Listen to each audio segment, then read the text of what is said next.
Sup, my name is Ryu for TheCouncilNetwork. Welcome to the Digimon Tree episode 678, chapter 2 review. It'll be in the title. Anyway, this is a continuation of what we had in November, the first part of a 4-part movie for Digimon, which is great. There's a lot of what the fuck is going on with some situations, so I want to clear up some of this today, just so we're clear here. Hopefully I can before we go straight into this review. So, in the context of the story, because sometimes it gets lost when you're doing reviews or just watching it, months after, like 6 months after the first one. So chapter 1 is called Reunion. This is called Determination. And the time frame set 6 years after the summer of when they finally dealt with Myotismon, the ultimate Myotismon in the Adventure Second. Just so that's clear, because there's a lot of like, what the hell's going on with Adventure Second? The second Digimon series. What happened with those characters because of some of the stuff that happened in this movie? And even I was at like, wait, I gotta rewatch this, pull all my thoughts together about the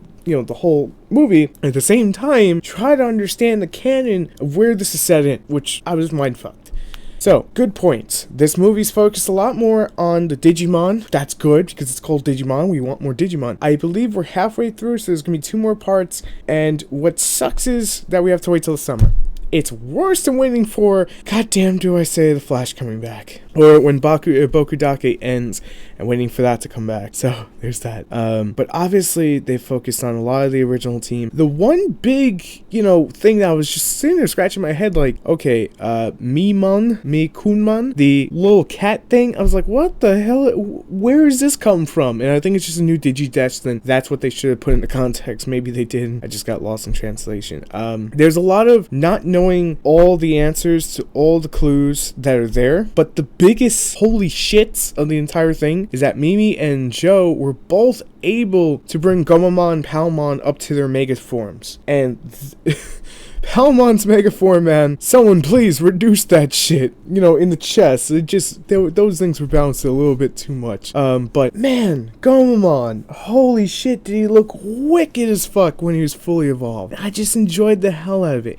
Now, there's a few things that I'm still scratching my head over, like Davis, Yoli, Cody, and Ken. Where the fuck are they? What's going on? Why are they not involved in this whole thing? And I think part of that's going to be in the back half of the final 2 parts. But it just destroys me as a fan that we have to wait until the summer to get that. And part of me is just like, you can't end it where you ended. God damn it. Izzy is pretty much Tony Stark of the Digimon verse. Give that man a Digimon iron suit and let's roll. And Tentamon should get a War Machine one because he's, his partner. But there's a few things I'm just kind of raising my eyebrows to. So I'm gonna try to get to all of them. The one woman who follows him around, I think her name is Haimakawa, something along those lines. I feel she's evil. Yeah, she's definitely up to no good in some shape or form. Because when Mimon kills Leomon, she's just like all happy about it and whatnot. And there's just like certain little moments you're like, okay, she's definitely evil, but she's playing it off. The cat from the start, I was just looking at the cat. I'm like, yeah, you don't have an evolution, and there's this infection. You're patient 0 to that infection. And again, this is all theory crafting because we don't have all the details yet. You're the fucking patient 0 to this whole thing. And how are you going to help the other Digimon? We got to help you. But what took me back is they instantly see Imperialmon when they're trying to save Mikunmon. And they just start attacking him and going at him like nothing. They got to kill him. Imperial Dramon. And I'm just sitting there going, isn't that one of your friends? And you're just taking him out because pretty much, well, screw him. And it kind of like, holy shit moment. And you get these scenes where Ken's in it as the Digimon Emperor, and it can get a little bit lost if you're not understanding that, well, I guess that's a clone of him, a digital copy of the past? I don't know. Who's that Digimon flying around that Leomon was chasing off the roof? I don't know. There's a lot of I don't knows in this, and that doesn't make me very happy. I am excited, however, for what comes sooner. The pacing is better than it was in the original one. This one does have better pacing, but again, there's a lot of things that probably they should have just taken away, put to the side, and just focus more on where this story was going, because it pretty much cuts off at the really prime moment of this whole movie, and it just drove me fucking nuts. Oh, Leomon wasn't dead enough, so we're just gonna murder the shit out of him. He's bleeding digital data. like blood data coming out of his chest. That's not enough. We're gonna cut him the fuck up into a million pieces. Damn. Honestly, there's just certain things with this that would just drive me nuts. And I know not everyone's a fan of the, you know, the sequel to the original Digimon Adventure, you know, Digimon Adventure 2, whatever you want to call it, whatever country you're from, wherever you decide to call it, all respect in the end of the day. What drives me nuts is that we're getting like teased constantly about this, and it's just like, come the fuck on, just pull the trigger away. But it was cool to see that whole arc with Joe, and God, the feels for Gomamon, that pretty much he's like, Joe abandoned me. That's how he's feeling, and they got that across. So that build up to him getting his mega form, honestly, I was like, oh my God, my 10-year-old self, 12-year-old self was doing backflips when he saw Gomamon finally mega digivolve into his mega form. And it kind of makes me wonder if all the original characters, Digimons, are actually going to get mega evolutions, or mega digivolutions, if you would. And it just, oh my God,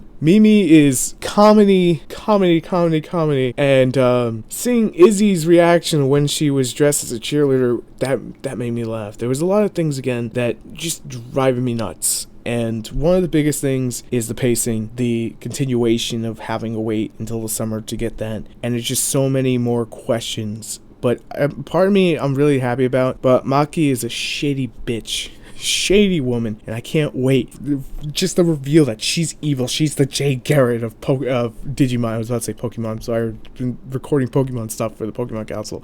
Forgive me.